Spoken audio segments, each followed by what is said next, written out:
നമ്മൾ പറഞ്ഞത് മതത്തെക്കുറിച്ചും ജാതിയെക്കുറിച്ചുമാണ് നമ്മൾ പറഞ്ഞു വന്നത്.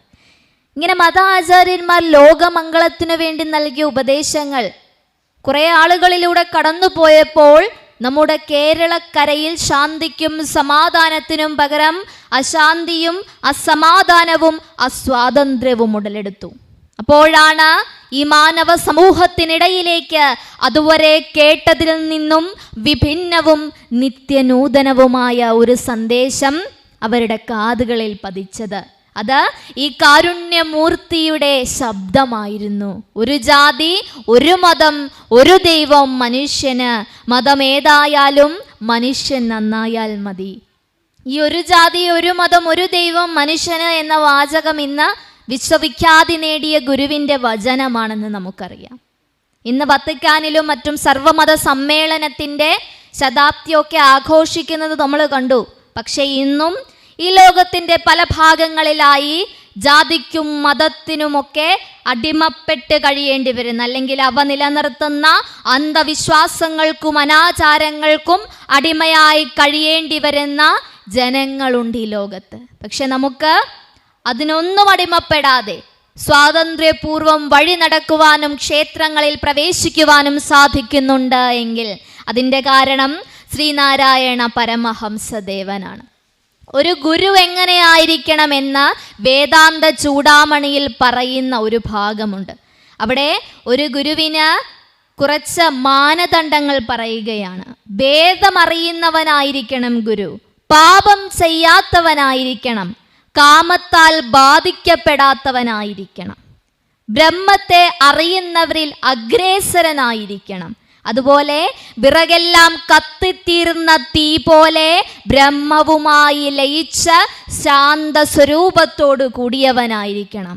അതുകൂടാതെ തന്നെ വണങ്ങുന്ന ജനങ്ങൾക്ക് ബന്ധുവായിരിക്കണം. ഒടുവിൽ ഒന്നുകൂടി പറഞ്ഞു, കാരണമില്ലാതെ കാരുണ്യത്തിൻ്റെ കടലായിരിക്കണം ഗുരു. ഈ 7 കാര്യങ്ങളും ഒത്തുനോക്കുമ്പോൾ ഇവയൊക്കെ ശരിയായ രീതിയിൽ യോജിക്കുന്നത് ശ്രീനാരായണ പരമഹംസദേവനാണ്. ഗുരുവിൻ്റെ കൃതികളിലൂടെ കടന്നു പോകുമ്പോൾ ഗുരു തൻ്റെ യഥാർത്ഥ സ്വരൂപം തന്നെയാണ് അതിലൂടെ വരച്ചു കാട്ടുന്നത്. ഗുരു പറയുന്നുണ്ട്, ദൈവത്തിൽ പുരുഷ ലക്ഷണം കാണുന്നു, നാം ദൈവത്തിൻ്റെ പ്രതിപുരുഷനാകുന്നു.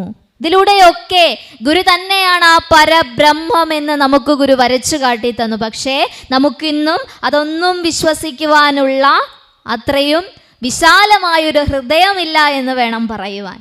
ഇന്ന് ഗുരു നമ്മളോട്, ഇന്ന് ഒരാൾ വന്നിട്ട് ഗുരു ദൈവമാണോ എന്നൊരു വട്ടം ചോദിച്ചാൽ നമ്മൾ പറയും അതെ ദൈവമാണ്. ഒന്നുകൂടി അയാൾ എടുത്തു ചോദിക്കുകയാണ് ഗുരു ദൈവമാണോ എന്ന് ചോദിച്ചാൽ നമ്മളൊന്ന് ചിന്തിക്കും അല്ലേ, ഇനി ഇയാൾ പറയുന്ന വസ്തുതയിൽ എന്തെങ്കിലും സത്യം ഉണ്ടായിരിക്കുമോ, ശ്രീനാരായണ ഗുരുദേവൻ ദൈവമല്ലായിരിക്കുമോ എന്ന് സംശയമുള്ളവരാണ് നമ്മൾ എല്ലാ ദിവസവും വൈകുന്നേരം വിളക്ക് വെച്ച് പ്രാർത്ഥന ചൊല്ലുന്നവരാണല്ലേ. എത്ര മണി തൊട്ട് എത്ര മണി വരെ പ്രാർത്ഥിക്കും? നിങ്ങൾ വീണ്ടും ഉറങ്ങിയോ? ഇല്ല, 6 മണി തൊട്ട് 7 മണി അല്ലെങ്കിൽ 7:30 അല്ലേ. ഇതെല്ലാം കഴിഞ്ഞിട്ട് എന്ത് ചെയ്യും? വെറുതെ ഇരിക്കുവാണോ? ഉറങ്ങാൻ കിടക്കുവോ? ഇല്ല, സീരിയൽ കാണും അല്ലേ. അത് പറയുമ്പോൾ മാത്രം നമ്മുടെ അമ്മമാർക്കൊരു പ്രത്യേക സന്തോഷമാണ്. ആ ചോദ്യം ചോദിക്കാൻ വേണ്ടി അവരിങ്ങനെ എൻ്റെ മുഖത്തോട് നോക്കിക്കൊണ്ടിരിക്കുന്നതായിട്ട് എനിക്ക് തോന്നുന്നു. സീരിയൽ കാണും അല്ലേ. ഇതൊക്കെ കണ്ട് ഒരു കൊച്ചുകുട്ടി വളർന്ന് നാളെ ഇതൊക്കെ അവരുടെ ജീവിതത്തിൽ പ്രാവർത്തികമാക്കുമ്പോൾ എന്ത് പറയും? SNDPയിലെ ശാഖായോഗത്തിൽ നിന്ന് സെക്രട്ടറിയും പ്രസിഡന്റും വന്ന് മാറി മാറി പറഞ്ഞായിരുന്നു, ശ്രീനാരായണ ഗുരുദേവനെ പഠിക്കുന്നവർ എന്തു ചെയ്യും? ഒരു വിധത്തിലുമുള്ള തെറ്റായ രീതിയിലേക്ക് പോവില്ല എന്ന് പറഞ്ഞതുകൊണ്ട് ഏതോ ഒരു ഞായറാഴ്ച ഭാഗ്യവശാൽ കൊച്ചിനെ ക്ലാസ്സിലേക്ക് വിടുവാൻ സാധിച്ചു. അതുകൊണ്ട് ഒരു ദിവസം പോയതുകൊണ്ട് ആ കൊച്ച് ഒന്നും ചെയ്യാൻ പോകുന്നില്ല. അതുകൊണ്ട് സീരിയൽ കണ്ടാലും കുഴപ്പമില്ല എന്ന് വിചാരിച്ച് ആ കൊച്ച് സീരിയൽ കാണും. നാളെ എന്തെങ്കിലും ചെയ്ത് കഴിയുമ്പോൾ തെറ്റുമൊത്തം ശാഖായോഗം പ്രസിഡന്റിനും സെക്രട്ടറിക്കും. അങ്ങനല്ലേ? നിങ്ങളല്ലേ പറഞ്ഞത് ശ്രീനാരായണ ഗുരുദേവനെ അറിയുന്ന, ഗുരുവിനെ പഠിച്ച ഒരു വിദ്യാർത്ഥി നാളെ തെറ്റിലേക്ക് പോകില്ല എന്ന്. എന്നിട്ട് എൻ്റെ കൊച്ച് കാണിച്ചത് കണ്ടില്ലേ അല്ലേ? അല്ലേ?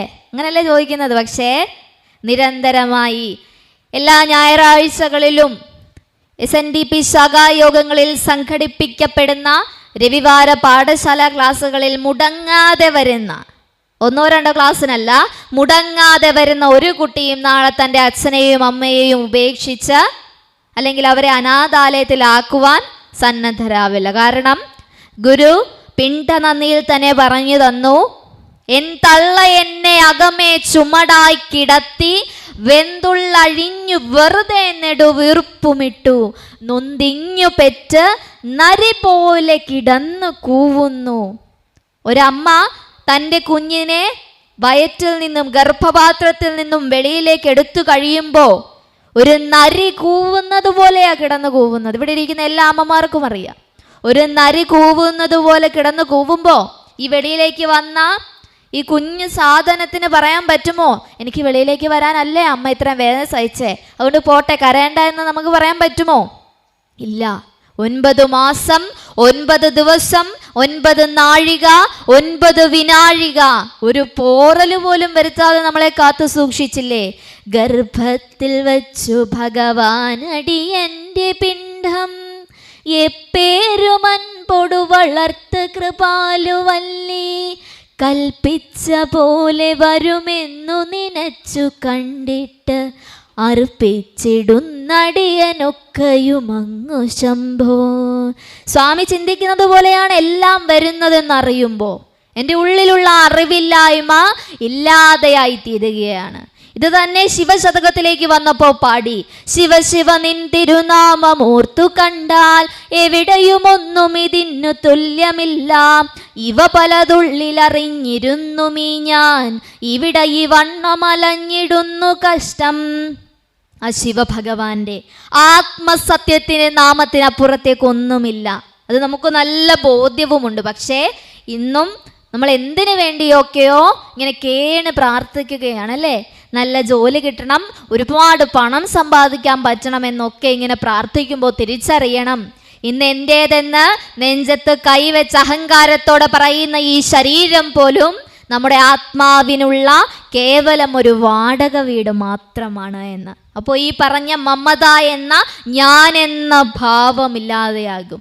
ഗുരുവിന് ആ ഭാവമില്ലായിരുന്നു. അതുകൊണ്ടാണ് ഗുരുവിൻ്റെ ശിഷ്യനായ കുമാരുവിന്, ഗുരുവിൻ്റെ ചിന്നസ്വാമിക്ക് അന്യർക്കു ഗുണം ചെയ്വതിനായുസ്സുവ പുസ്സും ധന്യത്വമൊടങ്ങാത്മതപസ്സും ബലി ചെയ്വു സന്യാസികളിൽ ഇങ്ങനെയില്ലമിയന്നോർ വന്യാശ്രമമേലുന്നവരും ശ്രീ ഗുരുമൂർത്തേ എന്ന് പാടുവാൻ സാധിച്ചത്.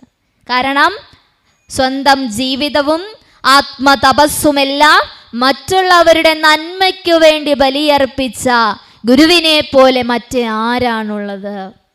അതിനു മുൻപത്തെ ശ്ലോകത്തിൽ കുമാരി ചോദിക്കുന്നുണ്ട്, അൻപാർന്നവരുണ്ടോ, പരവിജ്ഞാനികളുണ്ടോ, വൻപാക വെടിഞ്ഞുള്ളവരുണ്ടോ ഇതുപോലെ?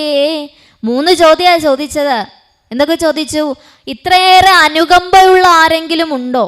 ഇത്രയേറെ വിജ്ഞാനമുള്ള ആരെങ്കിലും ഉണ്ടോ? ഞാനെന്നും എൻ്റേതെന്നുമുള്ള ഭാവമില്ലാത്ത ഇത്രയേറെ കാരുണ്യനിധിയായ ആരെങ്കിലും ഉണ്ടോ എന്ന് ചോദിച്ചു. എന്നിട്ട് പിൽക്കാലത്ത് നമ്മൾ ഇതിൻ്റെയൊക്കെ പേരിൽ തമ്മിത്തല്ലുമെന്നറിയാവുന്നത് കൊണ്ട് ആശാൻ തന്നെ പറഞ്ഞു, ഇനി അതിൻ്റെ പേരിൽ അടിയൊന്നും ഉണ്ടാക്കാൻ നിൽക്കണ്ട, എൻ്റെ ഗുരുനാഥനെ പോലെ അത്രയേറെ തേജസ് ഉള്ള ഒരാളെ നിങ്ങൾക്ക് കണ്ടെത്തുവാൻ സാധിക്കില്ല. ഗുരുപാദ ദശകത്തിൽ ആശാൻ പാടുന്നുണ്ട്, ശ്രീമാനാചാരലോപം സുഭഗദൃഢ ശരീരന്നു കാമാപവാദം ശ്രീമാനിൽ ശ്രീമതം ശിക്ഷിതനിൽ അതനു ദുർവാര വൈദുഷ്യഗർവം ഈ മട്ടോതുന്ന ദോഷം ചെറുതുമിഹ നിരാലംബമാക്കുന്നു പാർക്കിൽ ഭൂമാനൻ ദേശീകേന്ദ്രൻ പുനരിവയെ നിനച്ചൻപിൽ ഞാൻ കുമ്പിടുന്നേൻ. എൻ്റെ ഗുരുവിൻ്റെ ഇത്രയേറെ നല്ല ശീലങ്ങളുള്ള, ഗുരുവിനെ കാണുവാൻ സുന്ദരനും സുമുഖനും ഒക്കെ ആയിരുന്നു എന്ന് നമുക്കറിയാം. ഗുരുവിൻ്റെ സ്വഭാവം വളരെ നല്ലതായിരുന്നു.